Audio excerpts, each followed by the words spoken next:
I guess we can go on in a bit, right? I'm just going to go live now into this thing. And so we are streaming now with excellent conditions. 3 people. Oh, yeah. Yeah, Bob guitar. I think that's all right. So I guess our chat, we should we should edit our chat right now as far as cutting the topics. Oh, we're on. Yeah, well, we're on behind there. I didn't play any music. Okay, but we're live. Yeah, we're live on coming out. Oh, we are live. Look at that.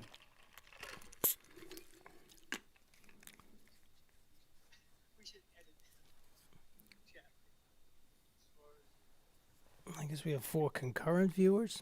But I can hear it. We're live, so. Yeah. Yep, we're live. And no But I echo, don't- right? Yeah, I don't see us on the screen now. No, I'm going to drop it in a second. All right. No echoes, right? No. Oh, good. Jeez, technology works once in a while. Mhm. Yeah. So, I guess what I'll do is I'll just, I guess we can both come up together, right? Sure. Sounds Yeah, good. no reason for me to introduce you. Everybody knows the shtick, It's not like Yeah. da da da da. Da. Right. Once And again, here's Jeffrey. yeah. I'm showing my age now, quoting Johnny Carson. Christ. All right, let's lose this. Hey, y'all. Hey, everyone. Hey, I'm here with my old friend, my buddy Jeff McErlain, and we're just gonna hang out and chat guitars, technology, gigs, Cars. licks, Right. the blues, what I had for dinner last night, what I drank last night. Right. All those pertinent things that are important. I guess we could start chatting. We got a few people sitting here listening and hanging out. I think like what we spoke about last time.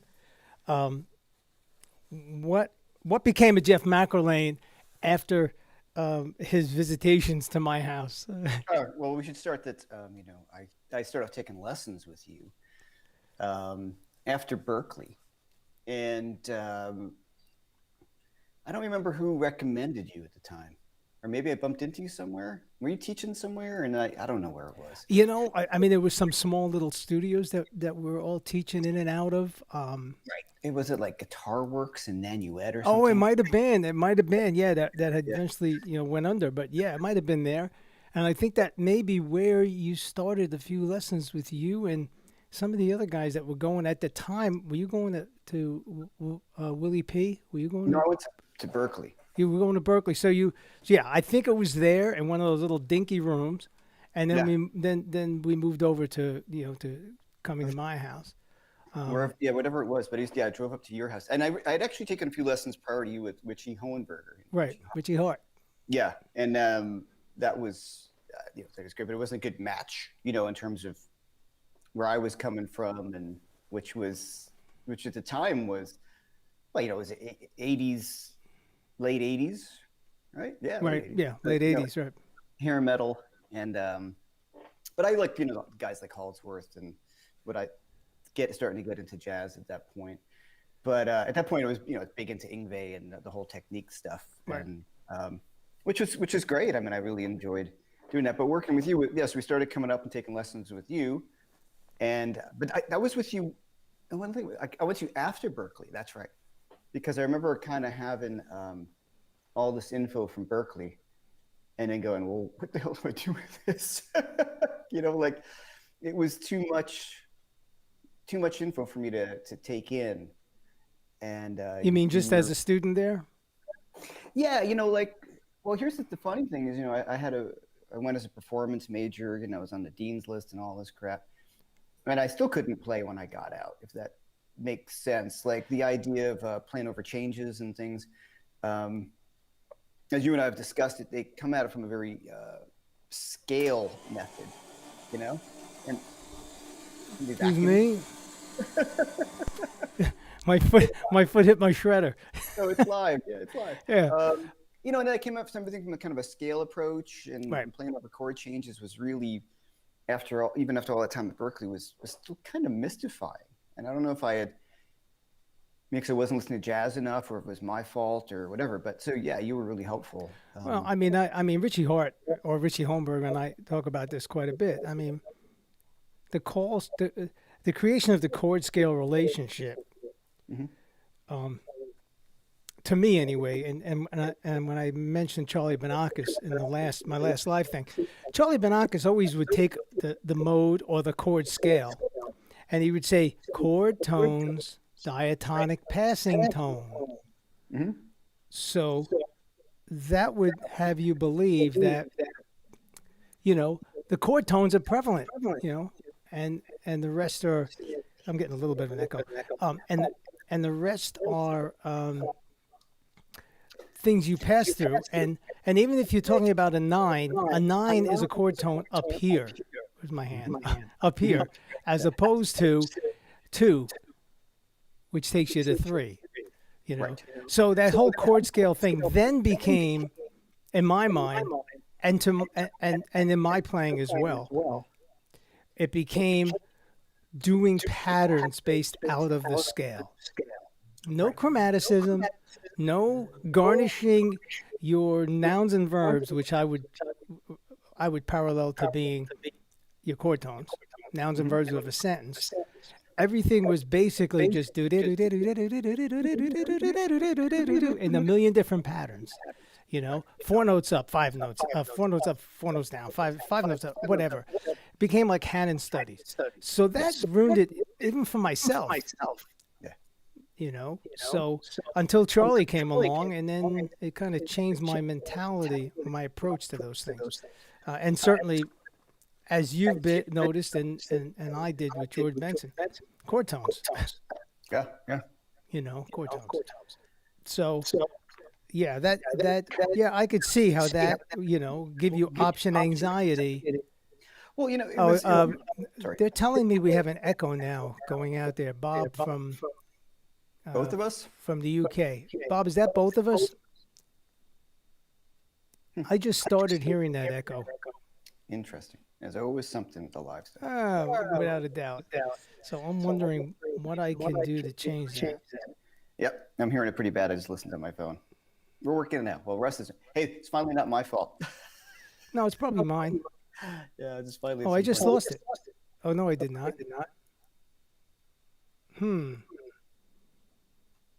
How bad is it, Bob? Christian, do you hear an echo? Oh, I just lost it. Okay. The echo's gone. Let's see what happens. Uh-oh. Jeff just like, okay. Yeah, we just lost it. Are you guys still hear the echo? Echo just Russ. Now I just lost my echo. You did, okay. Or let's just see what happens. You changed something. I changed. It's just Russ. How about me now, Sam?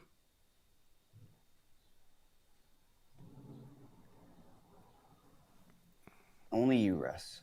Yeah, only me. Only you. Ah, the joys of this. Oh, see, we should have done no this echo now. Okay, Are we good? Okay, cool. I don't know what we did, but we did it. I did something on my end, which may have been my fault. Oh, there you go. See? I'll just take responsibility for it, even though it's not my fault. But I'll say it. I told you not to bring those hand grenades to work.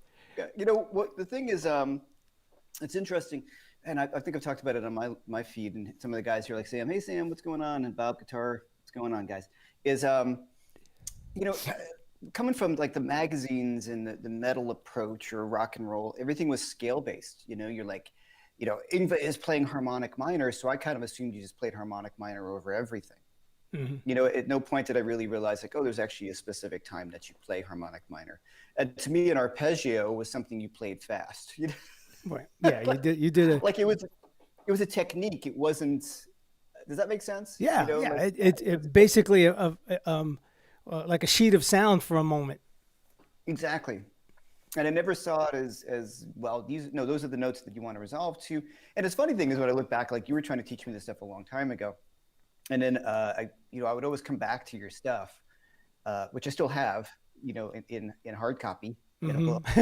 and look back at it, I'm like, and if, we had reconnected recently, as you guys may realize, and I basically started taking some more like kind of lessons, ad hoc lessons with you again, and it's been freaking awesome, man. Like you're showing me stuff that I already knew in the back of my head. Like it all makes perfect sense. I don't know if I knew it. You know what I'm saying? Like I knew it because I understand all of it, and I'm like, oh man, that's right. So it's been a total blast to get back into. Well, thanks.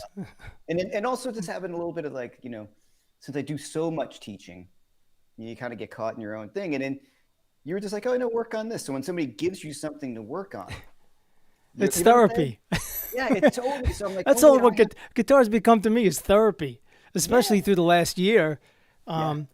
It's therapy. It's what I get up and do every morning, and do it for quite a few hours. And then whenever, if there's anything else that just bores me during the day, which are most things, then I just stand behind a guitar, and I always find something to grow with. But what you confronted, what we all confronted, it was the same, I guess on different levels.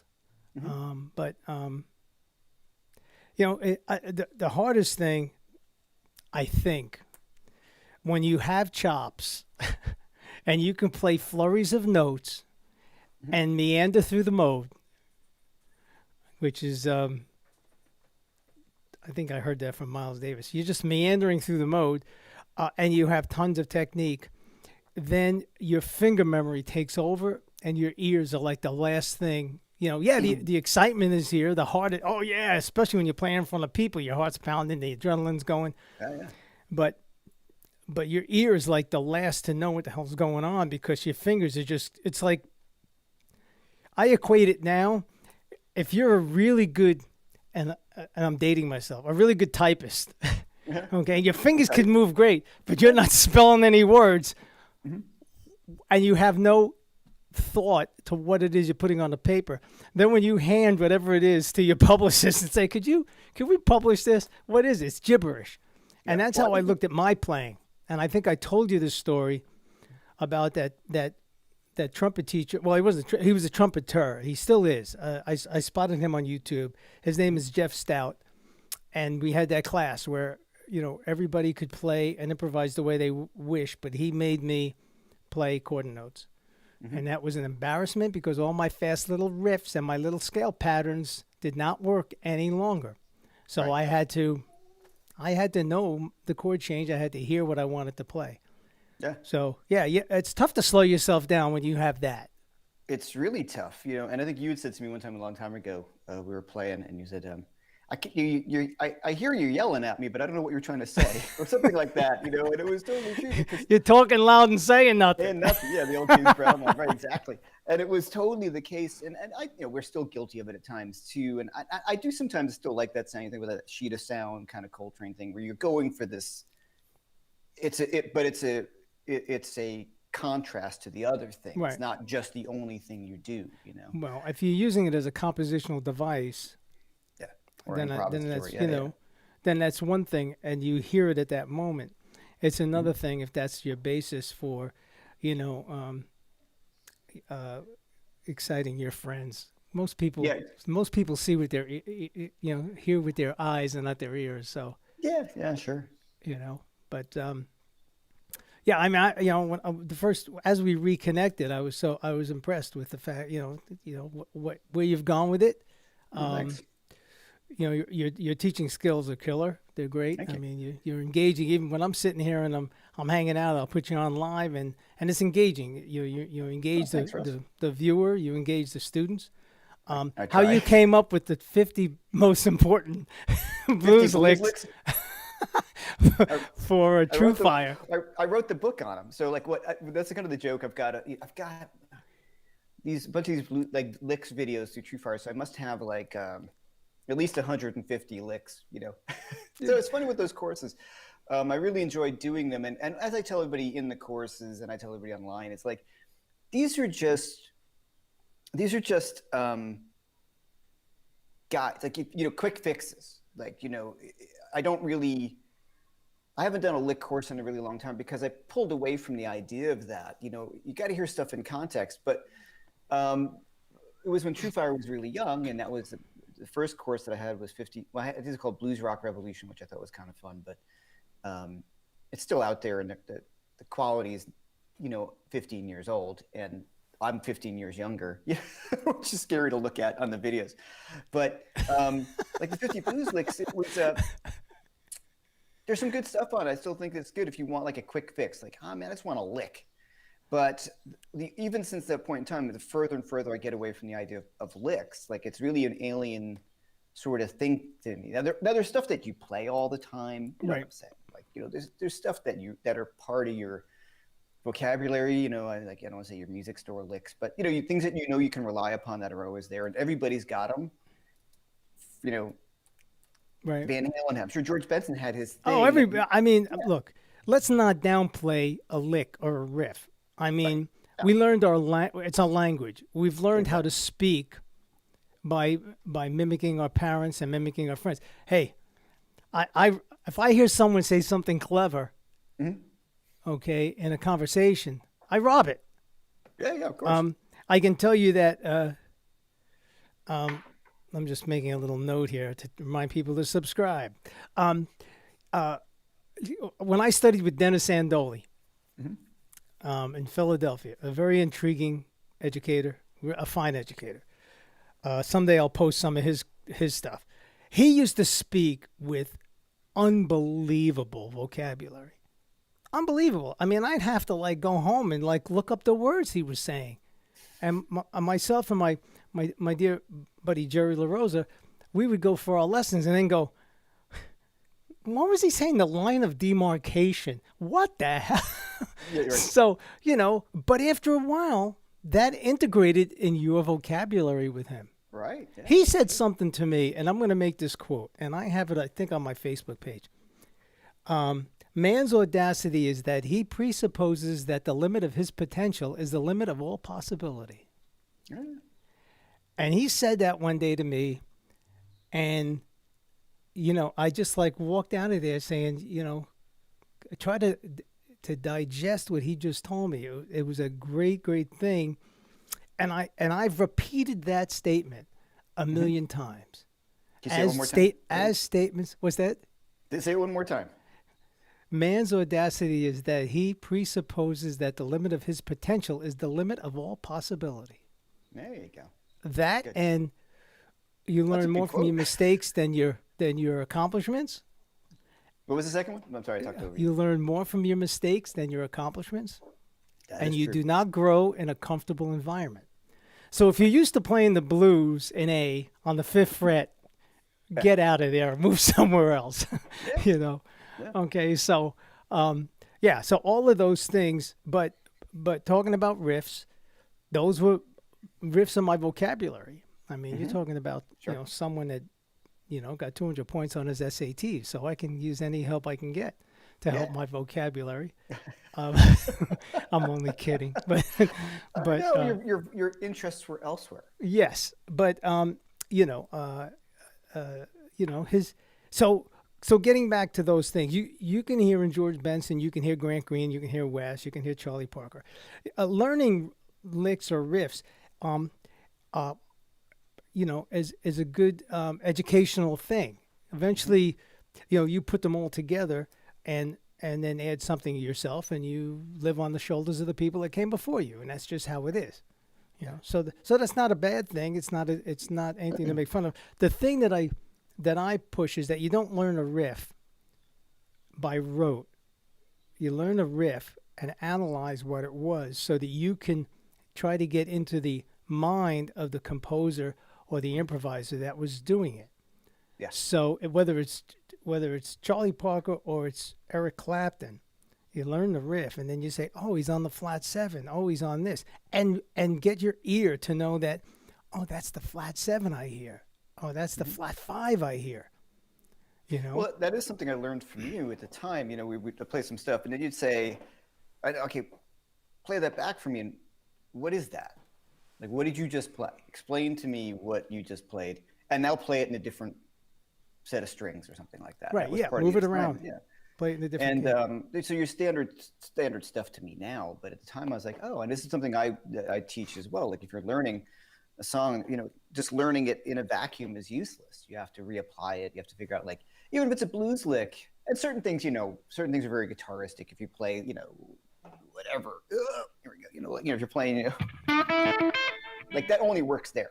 Right. Like it doesn't work anywhere else. So if you're playing guitar stuff, very guitaristic, you need to throw that. But to be able to rephrase that and play it over, say like a shuffle or play it in different contexts, that's the important thing. I mean, I guess everybody does realize that the open strings of a guitar are a pentatonic scale. They just not everybody realizes that, but but so it is. Cool. So it is something very conducive, and so the guitaristic stuff. Although when I played with Bo Diddley, he tuned his guitar to an open E, so everything was just all major chords were a bar chord.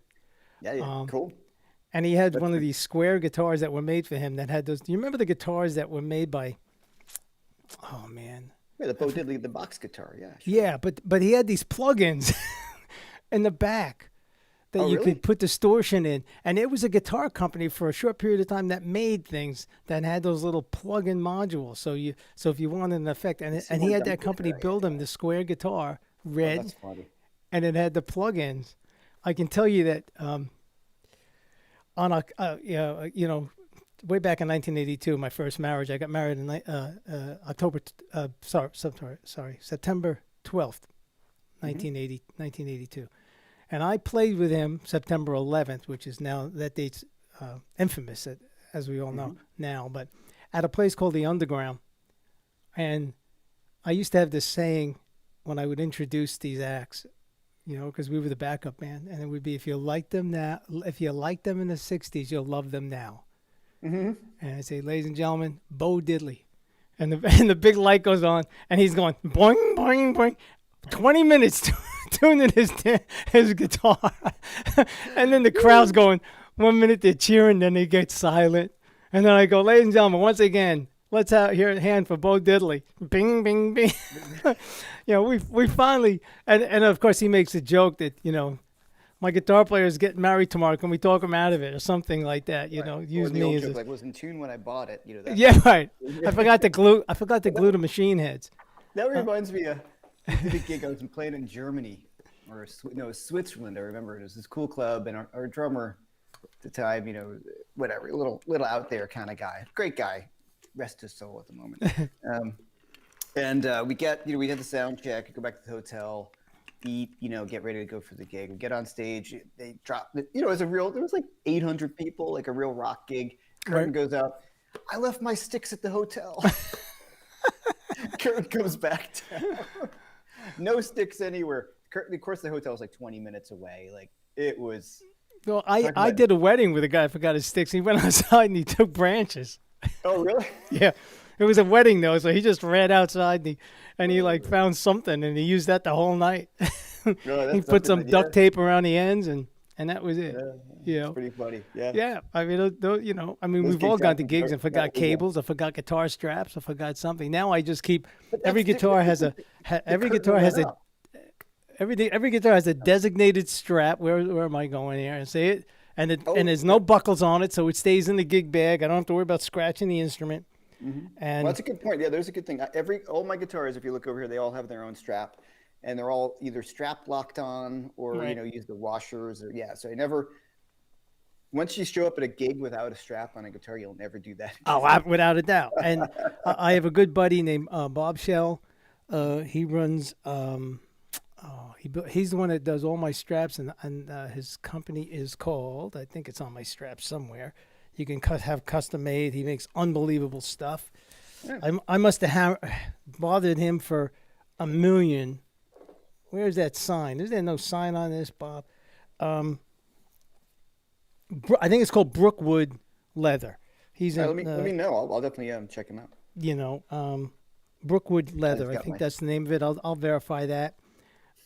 Makes awesome stuff, and I think total now I have 8 or 12. No, 8. 8 straps. They're all, they're all delegated to a certain guitar. I don't have a whole lot of guitars. I got 6 and of all different types. But I've lived through a few of those, or gone to a gig, forgot microphones, forgot whatever. Yeah. So I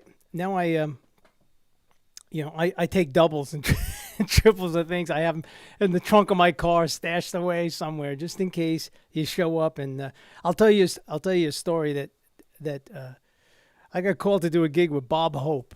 Now I'm really showing my age, and it was in Trenton with a big orchestra. And Bob Hope goes out and he did his comedic stuff, and in the middle he would sing one or two of the songs that he was noted for back in the Bing Crosby days in those movies. Right. I don't remember the names of the movies, but they were semi-musicals. So he would do a shtick, and then the conductor would conduct, and we'd come in for one of his songs. So we're doing rehearsal, and I had just got a mid '60s Fender Deluxe, non-reverb, just a Fender Deluxe, but someone had put reverb in it, and with a little reverb pan knob in the back. So I'm sitting there doing the quickie rehearsal, and I'm smelling something burning. and I'm like, oh man, this is going to be really embarrassing. And then little smoke rings kept coming out of the other input jack. Oh man. And this ain't good.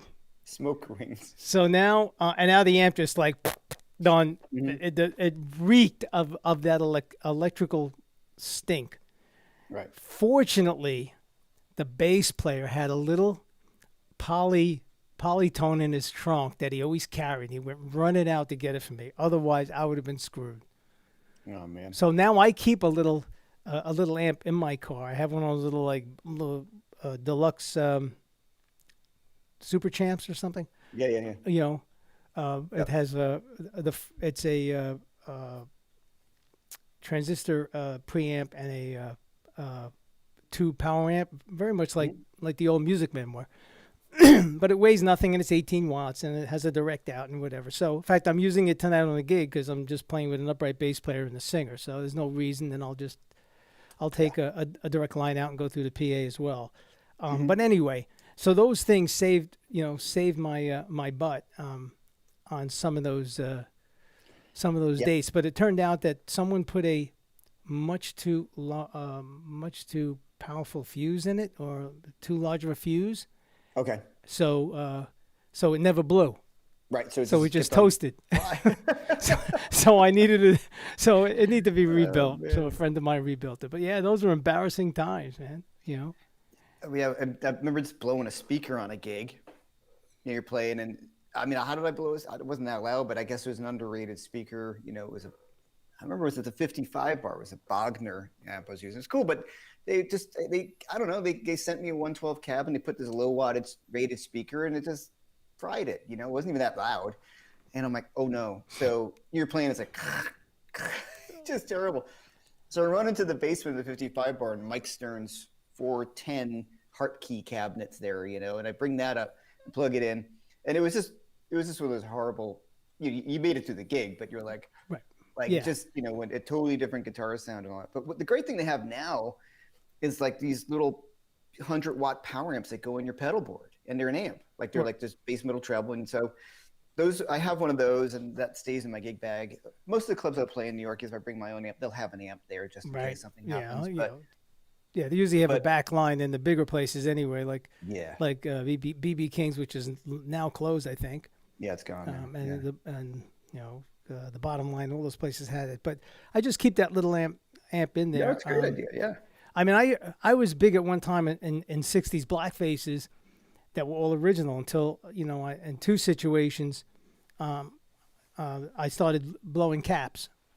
Yeah. They're gonna go, yeah. Yeah, and so then you always borderline between, should I have the thing recapped and will it lose value and all that stuff? I'm like, so now reliability means the most. So Billy Penn built me an 18-watt penalizer, and that's pretty much the only amp I have. I don't go crazy with too many amps. Me neither. Those days of that and having like 24 guitars, that's over. I got this ridiculous You reach a point me. even at my age now where I'm like, whatever I have is going to belong to someone else someday. You move on, and someone else gets it, which is always a romance when you think about the vintage instruments you had and what gigs they were on and who owned them and how many, Oh yeah, you know, sure. how many hands did it pass through? That's very Yeah, cool. and you know, and who played great music on it, hopefully, and Right, all that, or Yeah, not. or not. Well, So one of mine, I know one of mine's had played great music played on it, so that's great. no, I mean, fill me in on so you did the 50 50 blues licks you must know. you That was must know. Yeah. yeah, you must know. So wait, so if I say what was number 32? Oh, I was making it up. Yeah. So how did you come up with the ones that were the most prevalent, the most important? I couldn't do that. I just listened. I kind of made a list. I'm like, okay, I want like 5 turnarounds. You know what? I just Right. looked at it as like, what are just cliche licks? And I just listened to, whether it's Albert King or Stevie Ray Vaughan or some Clapton and Page or Freddie King. Just your basic ones. Like everybody, as a teacher, I've discovered, especially when I teach a lot of blues, guys don't know turnarounds for the most part. Right. And I know you talked about how I get a turnaround in every key, and I have the same kind of lesson, where you're moving the Right. inversion down a lot. But just your standard, your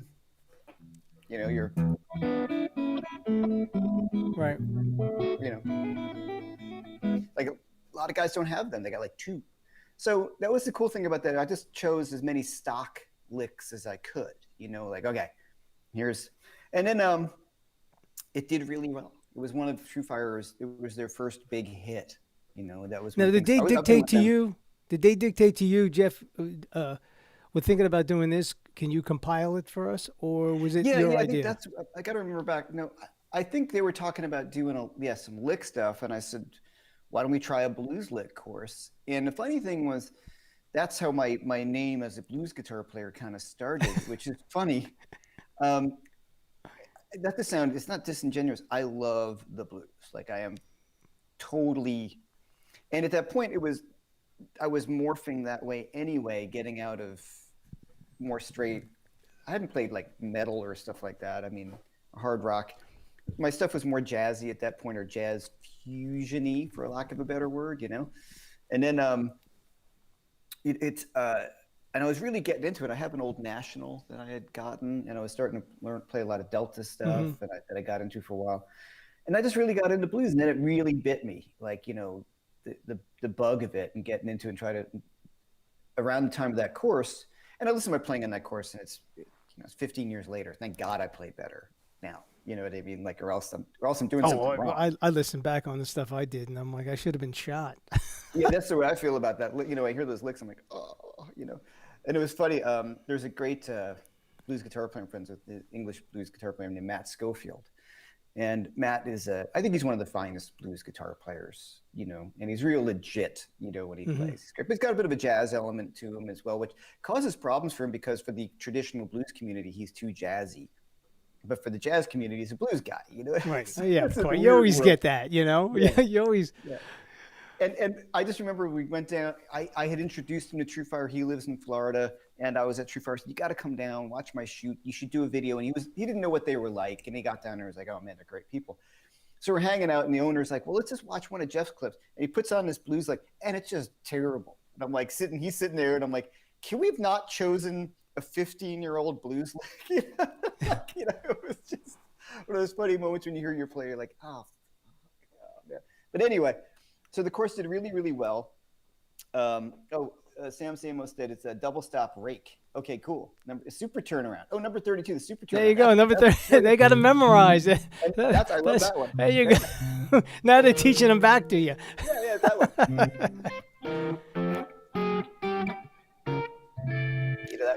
one. I mean, those things were important. You know how many times I'm on a gig and you're and you're trying to and people are looking at you like, how are we going to end this tune? And I'm like, don't worry, and you just pull it out of your back pocket and you find some way to end it. And that was as opposed to a studio ending where you just fade it out. yeah, sure. So then the course did really well, and then I just started following the blues stuff because I got really, really into it, and I realized. I'd always dug British blues growing up. It was my favorite stuff, like Zeppelin. And then I really started to dig into, you always hear Robert Plant or Jimmy Page talk about Howlin' Wolf and all the old guys. And I finally got into it, like, and really got into it. I just got some blues gigs and I just really started to enjoy it. And there was guys like Robben, who I really loved, who was my kind of favorite take on it, the more modern stuff. We're hearing Larry Carlton play blues. So it brought in some of the jazzier influence that I really loved. And at that point too, right in Berkeley, I was really big into like Mike Stern and Schofield, like all that stuff was really happening at that point. Those records were super influential, like Upside Downside. And right around the same period as you, I started studying with Mike Stern, and I took a few with Mike. And I think you were like, "What are you studying with him for?" In the sense of that you would study with the same people, not insulting Mike. Right. And as much as I love Mike, he's a great guy. He's not as clear cut a teacher as you were. Studying with him was kind of like, okay, here, work on this, and he just kind of threw you this pile of Banacus approach note things, and you're like, why? You know what I mean? There was no sort of cohesive plan at the time, or at least he wasn't the right guy for me. And you were a lot closer. I was living in Jersey. And and you were a lot closer. And I think you were less expensive too. So. Well, there you go. Those are two big important things. Two big important things. So the 50 Blues things went really well. Budget and location. Yeah, totally. And then True Fire started to grow, and the course went really well. And then True Fire, we developed a kind of like a family type relationship. I've been with them forever. See, and that's how I never pursued doing any of those educational videos. I never thought to do it. And then there were times, as we all have our insecurities. I'm like, well, what marquee value do I have? I mean, someone else that has more of a marquee value, could teach a whole lot less and get, more bang for his buck, I guess, Yeah. That's our own bullshit. You know what I mean? Yeah, it is. I mean, it is, it is. So I, I have a lot of friends that had a lot bigger marquee value, a guy I consider, an older brother from Fort Lee, John Tropez. We used to do a trio, myself, him, and different bass players, but on a number of occasions it was Nicky Perrott and Mike Richmond and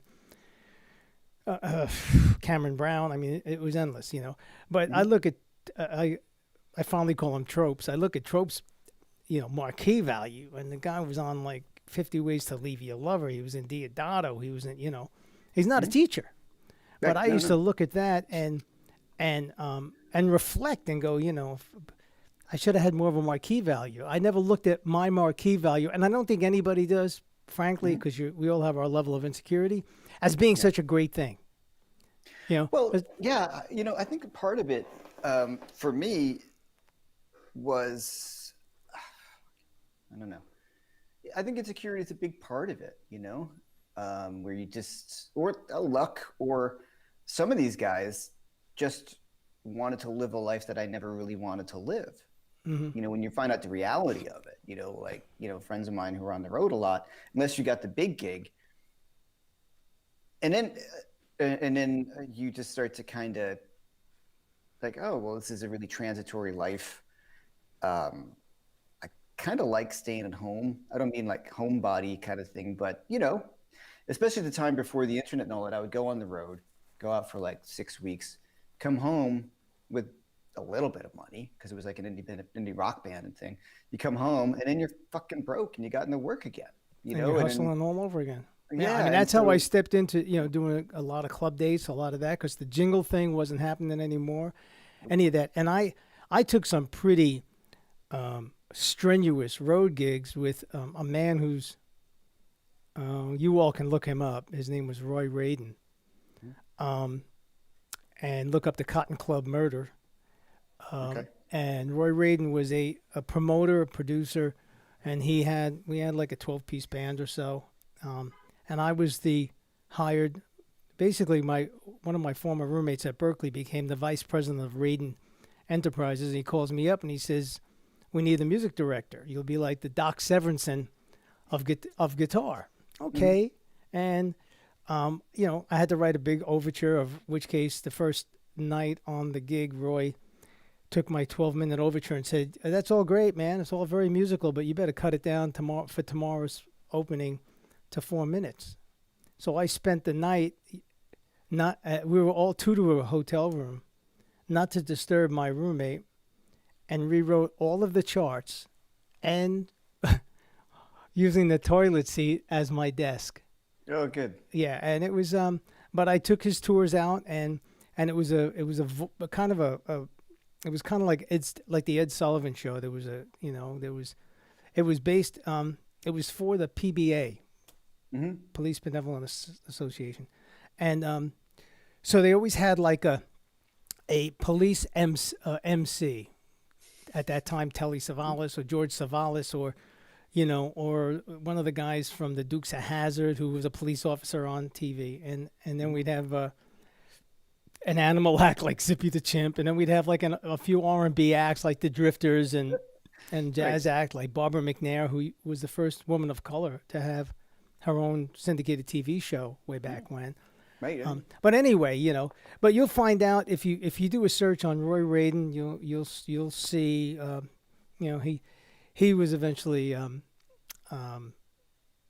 taken out by his, by some of his well, it was his cocaine dealer, who hooked him up with being one of the producers on the movie called The Cotton Club. Okay. And she didn't like that she wasn't paid well enough for the finder's fees, so she had Roy eliminated. But it sucks. And wow. But anyway, that's that. At the time, I looked at that. And I'm like, well, this is my launching pad. I'm going to take this. And we lived, the band and all the acts, in a Trailways bus. Wow. Squashed in with all the gear below. And I have old photos of that where we're all, and we would do a gig, go to the cast party, eat dinner, get in the bus, and drive 12 hours to the next location. And we would do about 31 nighters and a little over like 35 days or something. It was brutal. Yeah. But I thought, I'm paying my dues and let's do it. Yeah. But and you're younger and you got much more of a... Oh, yeah. Well, I was like 26 years old. I was like, and all the people that were in my band were in their 30s and 40s and 50s, and they just got off the road with Woody Herman and Buddy Rich, and here I am being like the big, the big cheese, I was like full of myself. But remember when you were the youngest guy in the band? That's right. I was, I remember that too. But I was the young guy in the band. I'm like, oh, wait a minute. No, I remember when I went and saw Pat Martino, and I know Pat. I mean, not very well. Not like I know George Benson, who's a close friend, but I know Pat, and I have some, my good buddy and former Berkeley student of mine, Rick Jonah, is very tight with Pat. But I remember seeing Pat pull in to a gig with his driving a Lincoln, pulling a U-Haul, and I'm like, this is how my heroes get to a gig. Yeah. So I can't imagine. I mean, when you were with Robben, was it a U-Haul and lug your own stuff, or jumping on planes? No, it was a bus in the Four Seasons Hotel. It was cool. Was all right. No, I'm just joking. No, of course not. Well, I'm not sure. I don't know how Robben traveled. I know I saw Robben in Piermont at the Turning Point once with Roscoe Beck. Which is, but then the same gig, I think, at that one point. But I also saw Joe Pass there too. So it's not a. No, the Turning Point is a cool place to play. I mean, I played there many times, but at that time, Robben had talked to your daughter, and that was a big, at least in my mind, that was a great album. It is. It's still a great record. Yeah, I mean, and the production on that record's really great. But no, it was mixed, and it wasn't a surprise to me because I've known him for a while, but I've also know the scene, and it depends on what night it was. Like some Friday, Saturday nights, just more people, depending on what town it is, how big the town.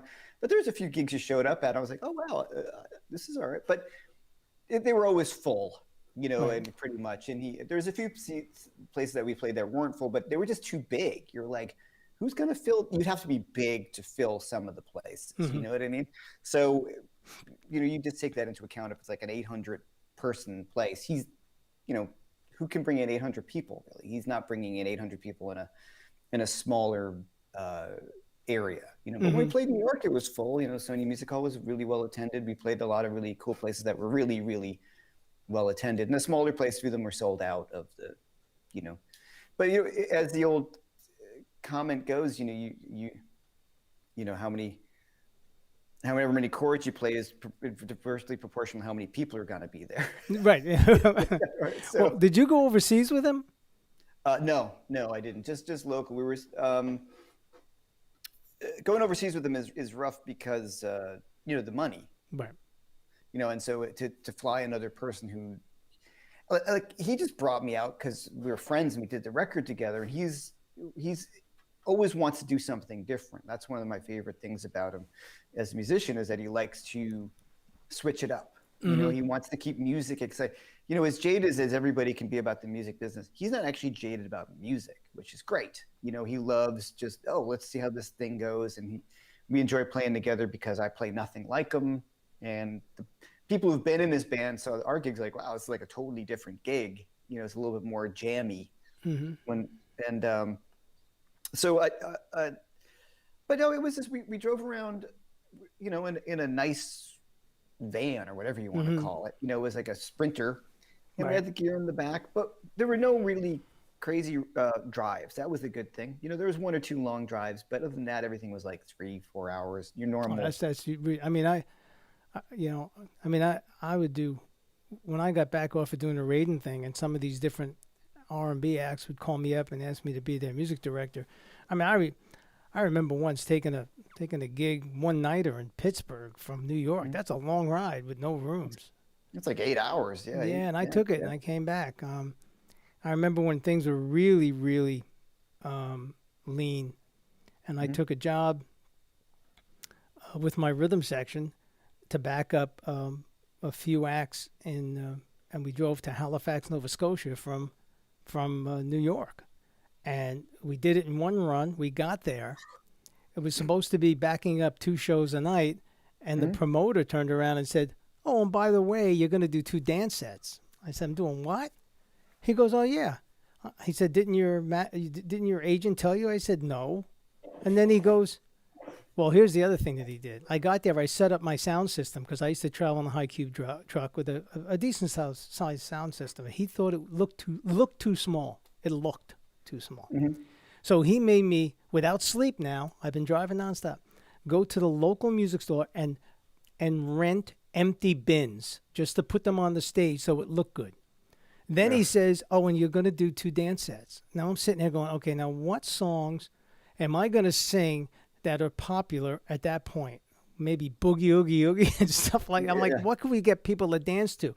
Because it was the early disco days, you know? Sure. And so I parlayed with myself and my buddy bass player Peter Haran, who has been living in Paris now for 30 some odd years, great bass player, and my drummer and piano player, and we're trying to, well, what can you sing? What can you sing? What can you sing? But here was the guy's line to me: "Well, if you don't want to do the dance sets, you could drive home."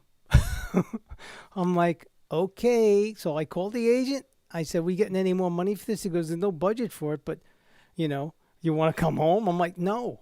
I mean, we drove all this time. We're here. We got to take the money that was guaranteed us. So there were some pretty horrific dates like that. Then there was some other ones where you played a whole 5 nights at the Bottom Line or Madison Square Garden or Nassau Coliseum or those really more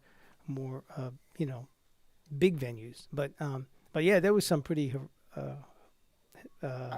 atrocious road gigs. So I get not wanting to be. And now with YouTube, some of these people, I guess including Robben, have a bigger audience without even leaving his house. Well, yeah, I mean,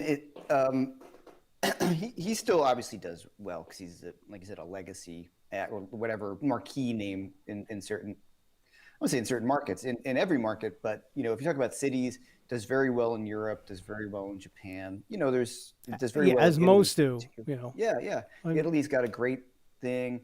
And so, I mean, I had a great time on the road with him, you know, because you're still playing nice places. You're treated well. You know, he's a great guy. And, you know, I'm kind of like, if the hotel is okay and if you have your own room, I'm cool. You know what I mean? Like, as long as I kind of need my own room at this point. It's the doubling up Yeah, on the yeah, room. yeah. It's just like, fuck that. You know what I mean? Like, that's when I can't do that. Though I did just accept a tour in the Czech Republic All right. coming up in March under my own name. So, Oh, that's good. yeah, a good friend of mine, the keyboard player, plays in my band. He tours a lot in Europe. He's actually from Austria. And he's like, hey, man, I got 2 weeks for you if you want them. And I'm like, I've never been to the Czech Republic. Why not? You know what I mean? It might remind me of why I don't do this anymore. but, I mean, it's a little cooler when you're over there as opposed to like driving through Alabama or something like that. At least there's stuff going on. And there is, the kind of music we play, more the bluesy stuff, has a market over there a bit more. Well, I noticed the only real place I've been is Japan, and but they appreciate what's truly American, and that's either blues and jazz and funk, and because it doesn't come from there. Yeah. So they have a value. We here tend to lose our value because it's something we hear every day and it's always accessible to us. Yeah. But they're overseas. They value it. I mean, the little bit I was in Japan, man, I never felt like a superstar. I mean, people, crowds were chasing in and out of the theaters we were playing, and like we were somebodies. Here you come home and you. Last night I was somebody. I was somebody last night. That's right. I could have been a contender. We used to say we have the skid marks on our apartment floor. You come off the road. We're touring indie rock band. We did really well with band I was in called Liquid Hips. We did pretty well as an indie band in Europe, like playing some festivals for 8,000 people. I mean, we weren't headlining, but when we were headlining, it was like 400 to 800. Still pretty good, for an indie band. And so you get that, and you come back home to New York, and you're just nobody gives a crap. You're lower than whale poop in the ocean. Exactly. I mean, that's what you become. But just let's talk about a little bit about. I'm thinking about doing my next live one on the genius of Ray Charles, and I just want to bounce this off you. And the reason being, Ray Charles to me is a great transition from playing straight blues into playing something with a little bit more changes. Yeah. So I'm contemplating that. I was picking apart some of the material. I was part of a group that was called Forever Ray at one point that pretty much was like a Ray Charles tribute band. Mm-hmm. And many of the members were once with Ray at one time, and we had Ray's charts, and there was a gentleman named God, I forgot his first name. Shelton was his first name, who sounded like Ray, and so that's a thought. That was a thought. I think it's a great one because you and I were talking about that. We were talking about Teen Hard Times, and I feel like I'm doing the same thing, and that music's been the transition to me because I don't really care to. I don't want to say care to play jazz, but you know what I'm saying. You can't serve all those masters, and I just don't love bebop enough and all those things. Mainly what I play is fusion-y and bluesy with more. Well, I mean, I think bebop can be applied to anything you choose. It's just I always was more attracted to the music that was more blues based and more soulful and more rhythm and blues and soul music, than I was standards. Although, I know a good amount of standards. I like playing Stella. I like playing, There'll Never Be Another You and stuff like that. But it does not come from my generation. I mean, my generation is pretty much, rock, blues, and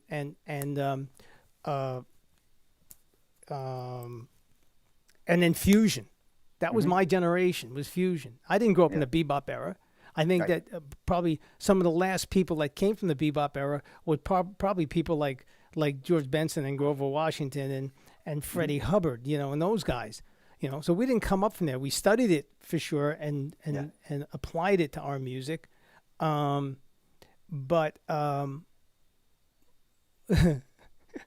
someone just responded to my poop in the ocean. Anyway, and that was an edited version of that statement. So I was always, drawn to Jackie Wilson and Sam Cooke and Ray Charles and James Brown and stuff like that. So Ray is a good transition to me anyway, because you're playing tunes with secondary dominants in it.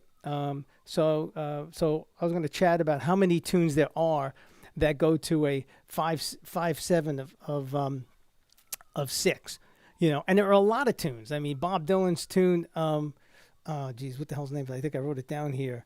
Don't Think Twice, I think Eric Clapton did a thing called, Jesus. Nobody knows you when you're down and out. Yes, that's another one. And, those are all. And then, of course, if you look at tunes like Georgia, which is very similar to New York State of Mind, Drowning in My Tears, So there's a lot. So if students can get Ain't hip. nobody's business but my own. Right. Yep. Yeah. So. Yeah. So you guys see it. That sound. Yeah. Yep. You get that sound in your playing, and then apply all of the bebop, or I don't even want to say bebop, all of the music stuff that I've been talking about and you've been talking about. You just apply it. Yeah. And apply it the way your ear tells you to. This way you don't sound like the way I sound or the way you sound. Right, sure. I mean, that's the thing that you don't comprehend when you are a young stud playing guitar. You don't. Mm-hmm. You want to be the baddest cat, you want to, cut this one, cut that one, that's all egotistical BS. You realize after a while that we all learn from each other, and we all have our voice. That's like, no one wants to sound like my terrible voice. So, you know what I mean? As far as like verbal, vocally, Right. we all get on the phone and no one has to say their name. Your friends know who you are without you having to introduce yourself. So that's how personal I think playing music is. Yeah. So I think that you were drawn to Robben. I mean, I was drawn to Robben. I thought Robben's phrasing and pocket and tone, and his lines were absolutely coming from where I grew up with the Paul Butterfield. And then, GB just blew me away the first time I bought a George Benson record and heard him and Wes. Sure. So those are kind of, and Lenny Breau, oddly enough, and Jerry Reed. I love Jerry Reed. Yeah. Jerry Reed was amazing. Yeah, and people know him as Smokey and the Bandit, but was one bad guitar player. Man. I was never a Chet fan. Chet's a great guitar player. Don't get me wrong, but I wasn't a Chet fan. I don't think I had any Chet records, but those guys that I mentioned, were killer. The other thing that I'm impressed with is your connection to amps and technology and pedals. I saw you did the thing with pedals and you held up. Oh man, I buy a pedal and then if I suck that day, it's the pedal's fault, and I throw it out. Yeah, well, that came about with, I just like technology and the pedal thing. It's pretty funny. Like I did a course at True Fire about pedals, and people are like, "Oh, you're a pedal guy." I'm like, not really. Some of the interestingly enough, like most, if you go to my pedal board, always consists of an overdrive, because a boost, a tuner, a delay, because I just like the ambient, right? And maybe a swishy effect of some kind. Like usually for me, it's a univibe, and a lot of it develops because I would play trio a lot, and I want to change up the sonic. I want to change up the sound of the guitar here and there, and if you look at my pedal board, it's really just like Hendrix. It's a univibe, an Octavia for some noise making on here and there, and fuzz sometimes depending on the guitar. Fuzzes don't really work great with humbuckers, but an overdrive. But if I'm just going to go sit in with someone, I just bring an overdrive. That's it. I went through so many different overdrive pedals and stuff. I mean, way back when I was a kid, I had a fuzz face and a rat and I had an original fuzz face. I had an original Mutron pedal when I went and saw Pat Martino playing with Kenwood Denard. And Pat had the Mutron pedal, and that was his band called, which everybody should listen to. I mean, if you want to hear some awesome guitar playing, I mean, Pat was always another one of my heroes. But there was a record out oh God, probably like I want to say 76 maybe, called Joyous Lake. Mm-hmm.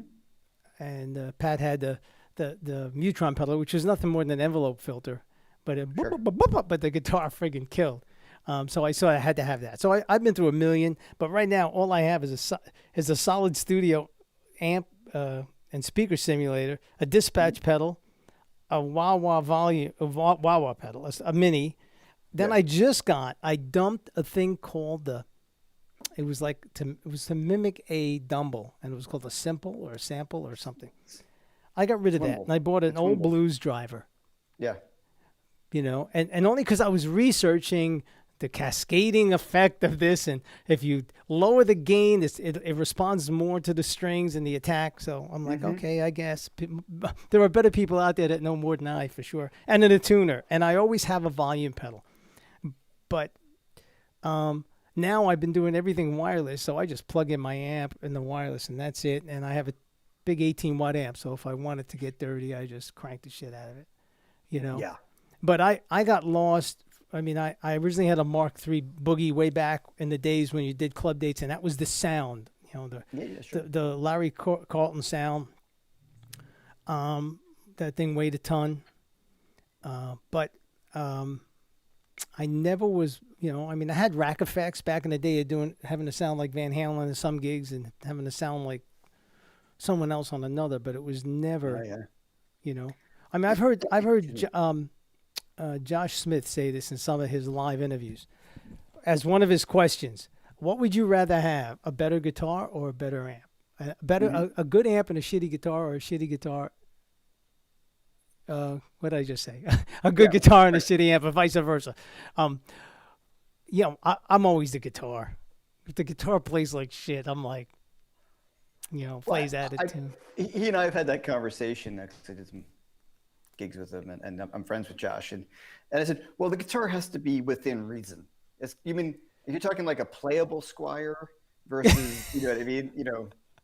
So if you're talking about a playable guitar, I'll go for the better amp sometimes, just because, like you could have a great guitar, and if you're plugged into a hunk of shit amp, that sounds terrible. There's just, for me, and you have to remember, like if you're playing, clean guitar, right, completely clean, people can use a polytone and they're like, yeah, it's fine. But if you put any kind of overdrive and you're trying to go for that sort of thing, you're dead in the water with that. I did a gig the other night. I sat in with a friend of mine, and Jason Laughlin and his great guitar player friend, Luca Benedetti, who's a great guitar player. And he said, hey, you want to come sit in? And Luca gives me his guitar. I'm like, yeah, sure, why not?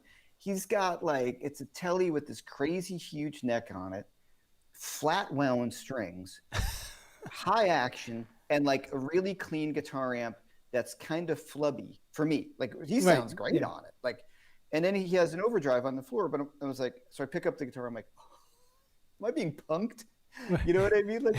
So I step on the overdrive and it made no difference whatsoever. I'm like, what is this, just a light on the floor? So it was one of those funny moments of so at that moment I would, if I had an amp, or if I could, I didn't want to mess with his pedals. That's pretty great. Right. You know what I mean? If I had an amp situation, I know I at least could have played off of sustain or something like that, and it's unplayable in my experience guitar. Of course, these are all things that he got on. He sounds amazing. He's a spectacular guitar player. But I'm completely overpowered. I mean, this is a 100-watt amp. Right. This is a 100-watt old Marshall. This is a 40-watt, and it's blisteringly loud. When playing with Robben is loud. Oh yeah. Holy crap! Chuck Berry used to be loud. Chuck Berry used to want two showmen daisy chained together, and he would just turn them all on to 10. There was the stage volume was so loud. There was I don't know why I had mains, but but it was the same with Robben, and he's like, I just like playing loud. But the thing that I understand why he likes to play loud, and plus he comes from a generation that everybody played loud back then, and now people don't really play the same volumes they used to for many reasons. Sound systems are better.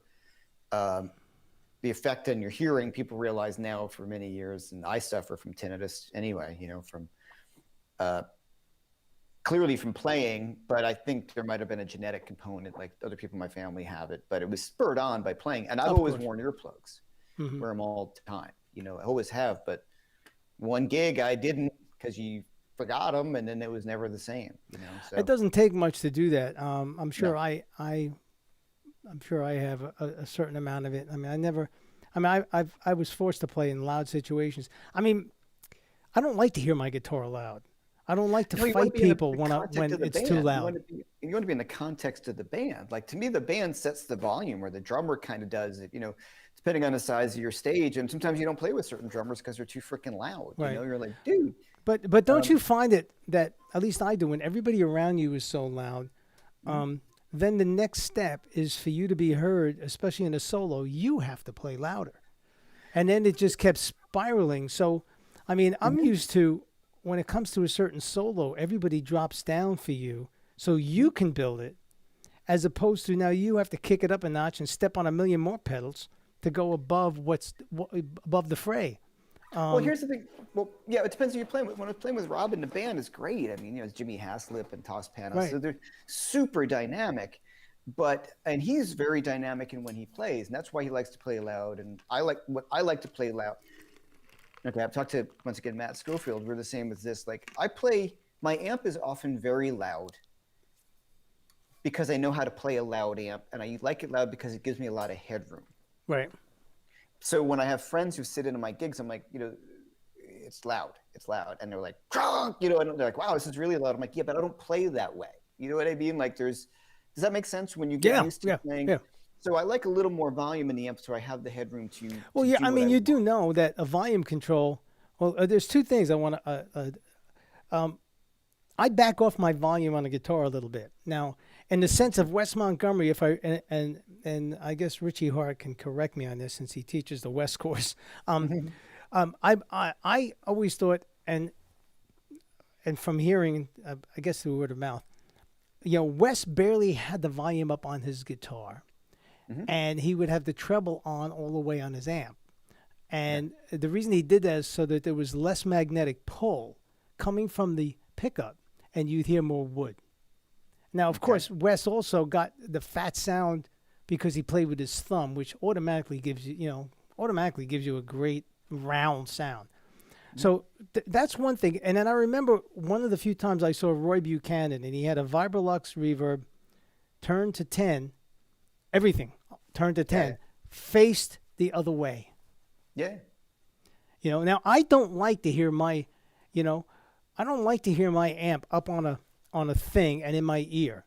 I don't like when I play to have if I'm in a studio and have my cans too loud in my head, because I'm afraid to play because I'm so much in my face. Yeah. So even when I'm doing the live stuff that we do, I barely hear my guitar through my cans. Because if I heard it too loud, there's a level of intimidation where you're hearing every little attack of the pick, and you're like, it just. Oh. Well, I mean, with Robben, the way I finally did it was, he's not gonna turn down. That's okay. Like I say, loud, it was, it was just something to get used to. It's just the way he plays guitar, and it's his gig, and I had to figure out how to navigate it. Right. And he would want me to turn up. So the way I just started doing it, and kind of didn't really tell him, was just, I would situate myself on the stage. I would situate my amp in such a way that it wasn't blaring right at me, and his amp would be over there, and I would just stand so I'm not in the direct line of the amplifier. And then, talking to the drummer and bass players who we played with, they're like, oh yeah, no, they all feel the same way when they play with them. And so we all situate ourselves so you're just not in the line of fire, of the amplifier. But, so for me, I just like it loud enough to be compelling, where you can feel free and play stuff and interact with the band. But I don't like it so loud where if somebody's sitting in the front row doing this, then it's just too loud. That intimidates you as well, is that you're taking someone's head off, Yeah. Yeah. So anyway, so I don't know a two rock from a 4-rock. Oh. Right. I don't. I know they're great amps. Yeah. There are so many great. I heard of a gentleman here in Bergenfield, New Jersey, Lewis Amps, I think his name is. Yeah, he's great. Lewis Electronic. Yeah, great stuff. Other than way back when in the Boogie Land, most everything I've had said Fender on them. you know, there was a period of time in my really bebop days where I played a polynotone, because of convenience. Before I forget, here's the theory that I think I have why Wes rolled his volume knob back, and the same reason why I do and a lot of other guys. It's the capacitance of your capacitors. So when you roll back, like if I'm up loud on the neck, get more highs, roll back a little bit. Oh yeah, it warms up without Warms a doubt. up. So someone like Jeff Beck never has his volume on 10. Michael Landau, like guys who were tone guys, never have their volume on 10. My volume is very rarely on 10 unless I want to get the full-on shreddy thing. But if ever I'm always playing, besides to clean up, I also just like it rolled back here because it darkens it up. And the more You know, you're getting a great tone out of that Strat like Les Paul. Oh, I know. Well, That's a great guitar. I never thought the convenience of a Strat. I mean, I've seen it done with Tellys, which is pretty much my main solid body guitar, but I never seen it with a Strat, and Strats do have that comfortable feel to them. So, well, you know, there's a bunch of reasons how this came about. One, well, I'm good friends with the maker, so that helps a lot. yeah, that sure does. It sure does. I love Strats. I'm the most comfortable in Strats, but I also love playing Les Pauls. I love Les Pauls, but I don't like traveling with Les Pauls. You know, for all the reasons we discussed. This is something that guys who follow me a little bit, and I appreciated Robben saying to me, he's like, yeah, you know, when you play a Strat, you sound like you hear your roots a lot. Like you sound like Hendrix at times, or you sound like this or that. And he was saying, I think you sound more like yourself on a Gibson. Like you don't rely on Strat stuff, if that makes sense. Sure. And I appreciate it. So I think what happened, I feel like I've shed a lot of the Strat stuff now, so I can play a Strat again and not sound like. I think it was a great piece of advice from him, because I listened back to my early recordings, and it's very Stratty, if that makes sense. Like I'm clearly a guy who plays the Strat. I relied on the bar a bit too much and all those tricks, or whatever you want to call it, of a Strat. So yeah, but if you do, you know, there is a Strat sound. I don't know if my guitars can be heard or not. That everybody would get, and you'd get this. Is there a guitar pick in here? Those kind of. Oh yeah, Hendrix shit. Right. I never called him Hendrix, but I have rock and roll friends of mine who go, "Oh, you robbed that Hendrix!" Like. Well, it's the Motown Hendrix stuff. You know what I mean? You know, so which on a Strat is just, you know, it just reeks Hendrix when you do those licks. What's that sound? You know. You know,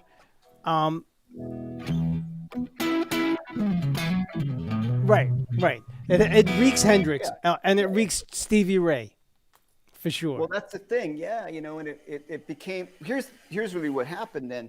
As we were discussing, it's like after Stevie became so big, everyone sounded like Stevie, you know? Right. Because you think about top 40 hits, Stevie was a rock star, you know? Like, oh, I think around the time you were studying with me, I mean, Stevie was what everybody wanted to play. Yeah.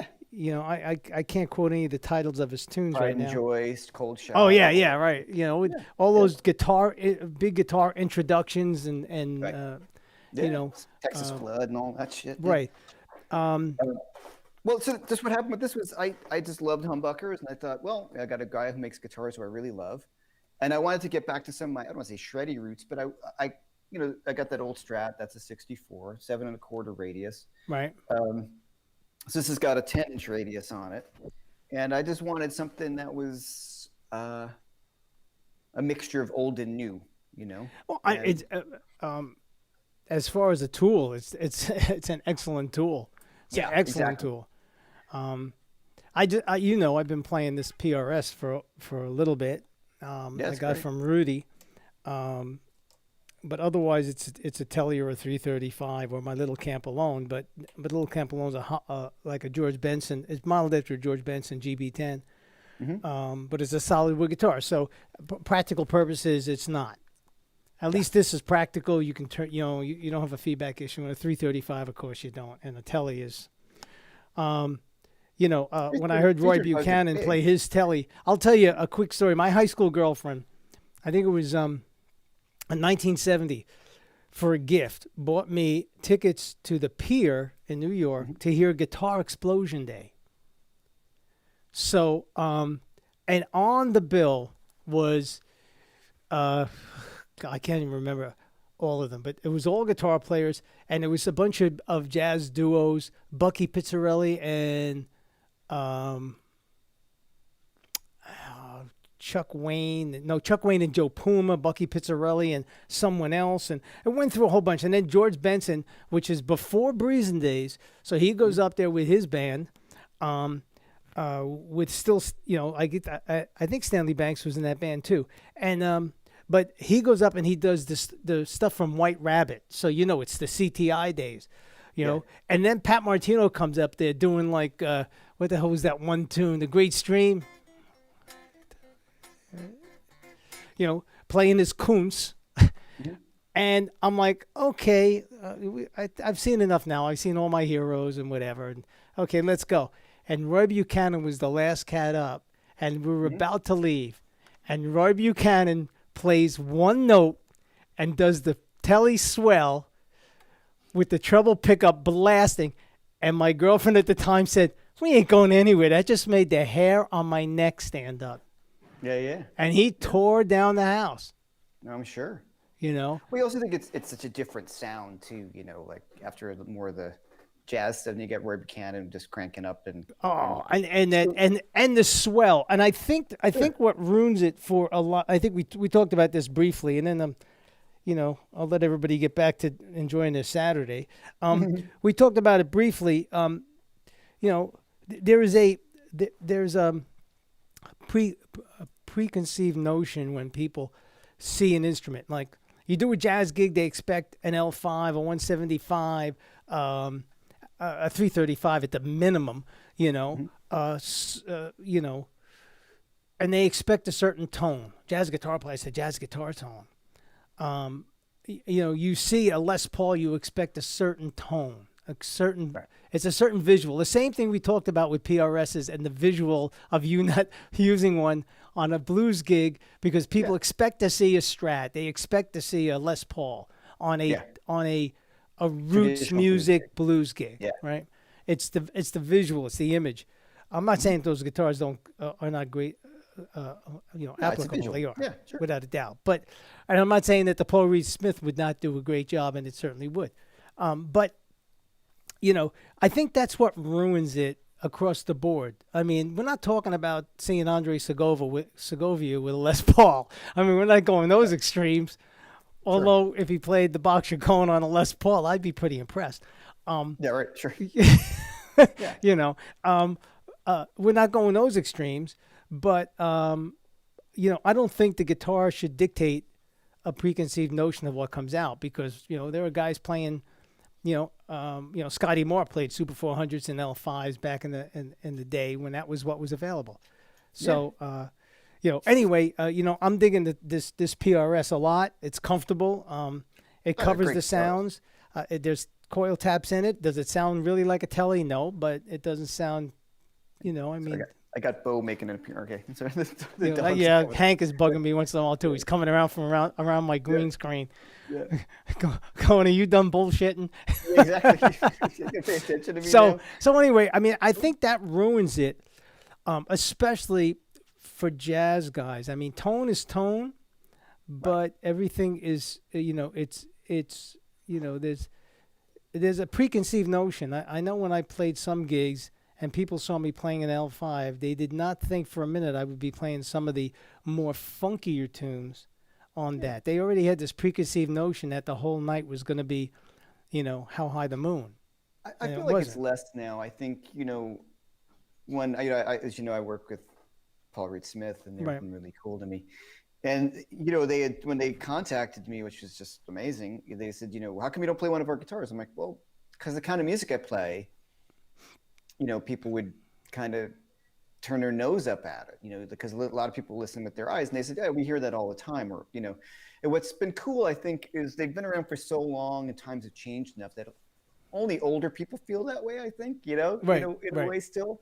So I've done gigs with the black one, and I like that one because I think it's pretty subtle in the sense of like yours is beautiful too, but this one I just love because it's beautiful but a little understated still too. You know what I mean? It's not like some of their ones that are like, red flamey thing. And it's just, that's not my vibe, So when they sent this and they opened the case, I was like, oh yes. Like, cause it was kind of, we'll send you what we have. And I'm like, and you can't say don't send me, Oh no, hey, 100% exactly. off, non-negotiable. Yeah, exactly. Yeah. So, excuse me. It's a great guitar. This is their 594. I just love it. I have the Grissom. I prefer this one overall, just because it just fits. Now, would you? When was the last time you took that to a gig, or have you not? I did. Well, I got it during the pandemic. I did a gig at the bitter end. I did 2, and I did bring it, and I used it on 3 songs, and I was very happy. And I brought it to rehearsal and brought it on the whole rehearsal. And I was really psyched at how well it fit in. It fit in better than my Les Paul, and I love Les Pauls, but it's a little more. I don't know what. I got the coil taps, which actually work fairly well on this guitar. And there's just something about the. Is there a piezo in it also? No, I didn't have. No, see, this one has that too, and and so is it playing a flat top? No. But it, there was some tunes on my gig on Tuesday night that acoustic guitar sounded fine, so I kicked it on and let it go. I mean, one thing I never bring more than one guitar to a gig unless, I have to play something on a nylon string or a true flat top. Do I bring it? Otherwise, just like most, Pat Martino doesn't bring more than one guitar. I don't think George does either, except maybe George does have a guitar tech that travels, so maybe there's a few more backstage. But I've always, and I don't know if you feel the same way, I get option anxiety. So when there was a time when I had, 3 Strats or 4 Strats and 4 Tellys. And I go to a gig and go, okay, who's going to work with that tonight? And I can never make up my mind. So the fact I have just one Telecaster is the only one that goes, and it's not like, and I only have one PRS. So that's all. If I take the PRS, that's the only one I have to contemplate over. Well, I had the same thing. I just did it. I brought 2, this is total New York living. Like, I've got these great amps and guitars, and so I'm thinking, all right, I got to play in the bitter end. So since the pandemic, they've opened up a lot of the restaurants can set up on the street. Right. So there's even less parking on Bleecker Street area than there ever was. So I was like, oh man, I'm not driving it. I don't want to look. So they have a Hot Rod Deluxe there. That's totally fine. I use those on the road because they're very consistent. Yeah. They got a lot of headroom. So I don't love if you change the speaker, it sounds much better, but I'm not changing the speaker on the road. But I figured out my pedal board is almost designed around that amplifier, because you just know that the pedals I know sound good to that, blah, blah, blah. So, I went on a train. I'm like, I'm going to bring, so I went to the subway. I had my pedal board and I brought 2 guitars to the first gig. I brought my old Tuttle, which is still in this gig bag, my main guitar for like 12 years, my main guitar. It's a spectacular guitar. It's like, you pick up, that's the one in the picture. It's like an old pair of Levi jeans that you've worn forever, Exactly. So that guitar, it's just a great guitar. I know it inside and out. There's no questions about it. And I brought this, and I really enjoyed playing this. And then, so the next gig, I'm like, but take 2 guitars on the subway and a pedal board it was a pain in the ass. Yeah, it sure is. I thought to myself, dude, what are you doing? You've been playing in New York forever, and you always only brought 1 guitar. Like, you never bring 2 guitars. Like, you change your strings, you take your carry your gear, bring extra set of strings with you. So, to your point, I'm sitting here the day of the gig going, what guitar should I bring? Should I bring the black Strat? Should I bring this? You want to know something?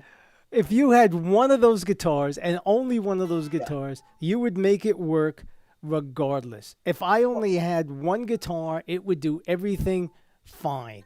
Well, this is my friend. I called him my good friend. I'm like, I don't know what the guitar. This is ridiculous. And he said, bring the guitar that's easiest to play. The guitar, you make the music, not the guitar. Right. And I'm like, this is a good point. It does give you the option anxiety, Right. Things I knock off the top is like, I've got these, a nice Les Paul. I'm like, well, I want to bring in a gig bag. I don't want to carry the Les Paul in a gig bag. And I ain't carrying a case. There's no freaking way. You're on the subway with a Les Paul case and the pedal board. I mean, the thing I love about the PRS is they go in a gig bag really well. You don't have that weak headstock angle. So this is great in traveling. No, he makes I've had only 2, I think, in the past. One was a hollow body single cut that I should have kept, but I didn't. It was all mahogany. And one was when they first came out of Gold Top, that had that funny. I think I told you about that channel selector thing. I can never figure out what the hell I was on. And is it 3 clicks to here or 4 clicks to there to get, and that was it. And I was, I knew they were finally engineered instruments and whatever. But now I pick it up and it weighs nothing, and it's like, and it has the tone. I'm like, okay, but like anything else, maybe 6 months from now you'll see me just, darning my telly all the time. You get you pick it up, all of a sudden you get a simpatico with it, and then that becomes your axe for a little bit, and then it's like your child bouncing on your knee. Then all of a sudden that goes back on. But at least they're different flavors. It's not like I have the same instrument of the same flavor. I don't have any. Do I want a Breyer's chocolate or do I want a Haagen-Dazs chocolate? It don't matter. Chocolate's chocolate. Yeah, sure. So I have. It was funny. I'd sold a bunch of guitars because I was really getting the option anxiety, and then I got the relationship with them, and then they sent me some stuff, and I'm like, oh, now I got option anxiety. Yeah, there you go. Now you don't know whether to take this one or the other one. But what I love about this one in particular is it's like 7 pounds, 6 ounces or something like that. Yeah, it's reasonable. Super light. It sounds great. Plays perfectly in tune. Stays in tune. My Les Paul stays in tune really, really well. But this stays in tune. And then any of the vintage instruments that I'm lucky enough to have, like, I don't want to go traipsing around with those things. No, I mean, we all know people who are collectors, and I went to a friend's house who's actually the brother-in-law to the young lady that I'm playing with this evening, which is an outside thing at a restaurant, and he has a multitude of guitars and a number of 59s, and a number of 60s and 50s tellies and strats and whatever, and he had a beautiful 345 that I was kind of drawn to, but I did not choose to play any. Right. I didn't play any. I said, he goes, don't you want to play? I said, no. I'm not a collector. I don't want to get the I wants. I'm happy with what I own. I could not imagine having more than the instruments I have now, only for that reason. You get that option anxiety, and life's anxious enough. I don't need to know which guitar to grab. You're totally right. And this is a funny thing. I'd be like, I'm very fortunate with the amps, and I work with Two Rock. Right. They're my friends. And people are like, how do you have these Two Rocks? Well, they're my friends. And honestly, I help sell amps for them because I firmly believe in their amplifiers. Right. I love them. So it's a nice relationship, and they're friends. And I've introduced them to people. They've helped me out on the road. It's all this kind of great. Right. We were, and mainly Eli and Max are my friends, so that's how it all started. But yeah, the option anxiety. So I was very happy when I, boiled things down to just that Strat or a Les Paul. So now I look at this, what this is solved for me, which is really great. If I have a Les Paul gig, and it doesn't have to be a Les Paul gig, like a, traditional rock thing, I can bring this, throw it in a gig bag, and it sounds. Does it sound exactly like a Les Paul? No, of course not. But it sounds way close enough. And I find it to be a little more flexible than a Les Paul because I can play more funky, or I can make this sound a bit more stratty. Right. And to me, you can dial in something. Yeah. To me, a good Les Paul sounds like a big telly in my mind. Like not a super not a super thick. You know what I mean? When you play a great 59, or you listen to Peter Green's guitar tone, it sounds a bit like a fat telly, like the way it reacts, it's not super like a ton of low end or a ton of output or anything. I think that's also PAFs. I agree. No, it's a PAF. Yeah, PAFs are a pure sounding pickup, and they're a bit warmer than a single coil, but they're I never believed any of that stuff until I played a few 335s and that had PAFs in it, and I'm like, wow, why does this guitar feel so transparent, so so articulate and responsive to how much I dig into it or how much I don't dig into it, and PAFs do matter, and I've yet to find a great, and there are a million great pickup makers, but every one that claims to be a PAF don't sound like the PAFs that run these instruments. Now, that being said, these 335s were 59s as well, and 345s, and the plywood back then, and the center blocks, the plywood was much thinner, much lighter. This gentleman's 345 weighed nothing, and that had a baritone. Yeah. And it weighed nothing. It had to be at least 7 pounds at the most. Yeah. Now, my 335 I have here, this is from like the mid 80s, has to be 7 point something. You know, it's not, and that doesn't have a baritone. Now, baritones that I've, you know, I had for a minute, I picked up a friend's 335 from the 80s, 345 rather, with a baritone. And that was like, what the hell is inside this guitar? You know? Yeah, they're heavy. The baritones are really heavy. Yeah, so his was not. And, you know, so that whole thing is, and I'm not saying that all vintage guitars sound great, because that's not true. That's like saying all the Angelico guitars sound great. That's not true. You know, they all have good ones and they all have bad ones. But the few 50, PAF 59 instruments I played, for the most part, they had that transparency. It was not your typical humbucker sound that we've now gotten used to. You know. Well, just looking at what people are saying, what I've been using, and BV was saying, right. Good PAF has that good bridge pickup, or PAF has the telly sort of sound. What I've been using, I think Purist did a great job in these. This is their like low lines, but what I'm using in my Les Paul, and I have in this guitar, the Black Strat, it's a company called Throwback, and they actually have the original wire machines, for PAFs. For PAFs, and they custom make the magnets and wires, and he's a lunatic. And having played the pleasure of playing a lot of old ones from some people I've worked with, it's as close as I've gotten, whatever that means. Of course, there's the magic of the guitar, like, the old growth wood. Like, I've got my 53 Telly. Just you strum it, and acoustically, it's now, is that an original 53 or is it a reissue original? Because I had an original 53 that I got from the members of the Guess Who, and it was kind of doggy, not all great, as we know. No, and it had a great vibe. And it was a 53 Les Paul. I thought we were talking about Telly. I had a 53 that I got from Elderly. That was a great guitar.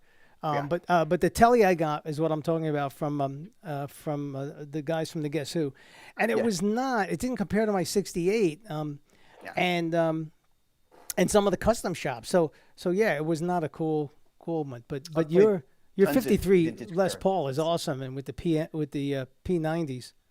Yeah, that was Robben's guitar. Right. He played it for many years, and then we just kind of figured out a way that. Whatever became of the Robben Fenders?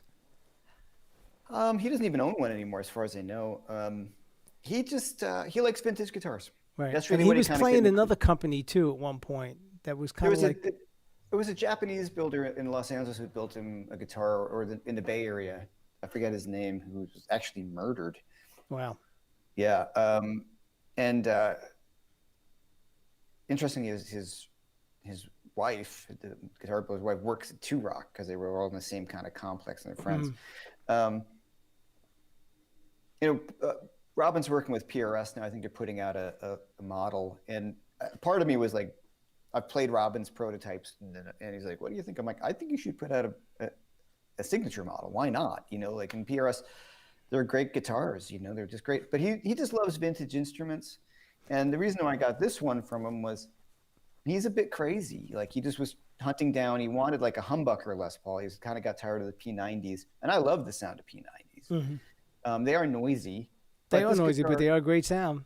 They are a great sound, and acoustically, this guitar is pretty spectacular. And plus, the opportunity. We toured. I played some of that on the record, and it was a situation where I could get that guitar, and in a way that I could never do it. Yeah, straight up. Straight up, yeah. So it was cool, and then. My old Strat, I had sold a ton of things to get, and I got it at a reasonable price. There's this, and I just. Well, when you studied with me, I had a 64. You did, yeah, the same kind of. I got from George Gruen. I remember. But I guess there were two instruments. One being the PRS, and one being. Rudy Penz's guitars that are, to me anyway, when I touch them, they're engineered like a Ferrari. They feel comfortable. Rudy's guitars are great too. I mean, they all have the price tag but you get your money's worth because of their well Yeah. thought out engineering. And I'm sure there are a million others. Tuttle, but Sure, they're all kind of the same level yeah, they're of all when you touch them, because I mean, some of the Fender guitars, from way back when, they can feel a little ratty. You got to work on them. You got to tweak them. You got to make sure they stay in tune. But Yeah, for the my most my part, old a Strat, Penza like, it stays in plays. tune. A PRS stays in tune. Even 335s with the, with the, they have some issues of intonation problems with them. Yeah. More because of the string pull and the neck, like an SG, there's nothing supportive there. Yeah. But who knows? I'm not a luthier. I don't even play one on I think TV. the main thing is, like, I'm fortunate enough to have some of these old guitars, and they're great, and I love them, and they all have a sound, and I enjoy playing them. And honestly, as great as my Tuttle's sound, it doesn't sound as good as my 64. Right. Only when you A/B it. Of course, but that's the When you play truth. when you play the Tuttle, it's like this freaking great guitar. And every time, I'm never unhappy playing my Tuttles ever. But when you A/B, if you want a traditional Strat sound and you A/B Michael's guitars, which has throwback pickups in, like, really everything is the best you can get, Right. and then you plug it into the old guitar with old wood and the whole thing, you're like, all right, Right. I mean, yeah, if you're going to A/B stuff, but how anal retentive do we need be? You're Well, on a that's my gig, point. they're tools, I'm sure a carpenter doesn't go, I want a 6-ounce hammer, and I want, Yeah. Well, what did I end up bringing to the bitter end to play my last gig was my old reliable Tuttle Strat, because There you go. I knew stays in tune, plays great, intonates perfectly, no problems. right. Old It's reliable. an Take old the pair of Strat. I'm shoes, like, you're not going to get a blister. yeah, exactly. Yeah. That's So how I sometimes feel. when I've decided to bring a guitar, so yeah, it's when people say, like, why don't you play your vintage guitars in gigs? I mean, Robben would fly on a freaking airplane with that guitar in a gig bag in overhead. I'm like, Right. Right. like, he didn't care. He doesn't care. I got the guitar to play. So I understand that. The Strat I'll run around with, but it all depends on the gig. And also I have like a noiseless setup in one of my Strats, and that's kind of nice on certain rooms. Like, which always becomes a bit of a compromise. But these are uptown problems to have. Right, But right. I do sometimes, like I said, miss that. Like, when I was younger, I had the two guitars. One was a Strat, and the other one was a kind of a shittier Strat. So I'd always just bring my good Strat. You know what I mean? Right, of Like, I always course. just bring my good guitar. And that Like was I it. said, That's this the goes guitar. back to that. If it's the only shoes you got, you're going to be wearing them to the prom, and you're going to be wearing them to play basketball. If that's all you got. Yeah, exactly. Yeah. Well, listen, I appreciate sitting down and doing this Oh, man, guitar pleasure. chat. Yeah. We'll And do thanks it for again. being here. I And don't know if this is exciting or not. We're just blabbing, you know what I mean? we're just, well, you know Um, what? It's a Saturday afternoon, although it's a beautiful day, and at least in New York and New Jersey, go out and enjoy it. Whoever joined us, thank you all. Don't forget to subscribe. I'm sure you subscribe with me, subscribe with Jeff. Look for me on my live stuff and Jeff's live stuff. We'll do more guitar chats. If anybody has any questions about this, you can shoot at either of us any questions. Happy to answer them. I'll do more guitar chats and with Jeff, and if anybody else wants to sit down and we'll do a guitar chat, it's always fun. You can't talk enough about guitar and about music. So nerd stuff. Jeff is on Wednesday. I don't know what you're chatting about Wednesday and your I live don't know thing. yet. Some mornings I wake up and go, oh crap, what am I going to talk about today? I'm on like number 80. Yeah, I've been yeah. doing See, it I'm every not. week. Yeah, no. I'm There's not. always stuff I to talk about, but it's pretty funny. Some people are chiming in. Yeah, right. Okay. So yeah, I sometimes like to decide in the morning, which is really not great planning. I was in the morning, I'd be like, oh, okay, I got to. Yeah, I'm either gonna do the Ray Charles thing, or how I came upon 3-note chord voicings, bass lines, and doing chord solos. I don't know. I may just do the Ray thing because that's a nice transition for guys that have been playing the blues. Great. Yeah. But who knows? I may wake up that morning and I know. change You're it. supposed to put it ahead of time so people know what they're going to watch and all the YouTube Right, algorithms yeah. and all that crap. Yeah. But And when I did, I don't know if you realized it. It was brought to my attention. My date for my last chat, I put 8 as the month, and everybody's going, "You mean August?" Instead of right. 6. So I had to do the I've correction, but it was after the fact. So my last I've chat done was. all that shit too. Like, you spell something wrong, and I spelled your name wrong. When Oh you yeah, came on, that's. like, I spelled I it know. wrong since I was in 6th grade. It was a guess. Right. But anyway, go enjoy Cool, go man. enjoy the rest of the Saturday. Thank you, Jeff, for your Yeah, you too. time. Thanks, Thank everybody everybody who joined in and plugged looking in. at- yeah. And All if you right. guys have any topics that you want to for us or anybody, for me to chat about in any of my live forums, just shoot me a note. Yeah. You know, Thanks, Russ. And it's been great hooking back up with you again. I feel like. same here, brother. Same here. Yeah, man. All right. All right. Stay well. See you guys later. Bye, everyone. Bye.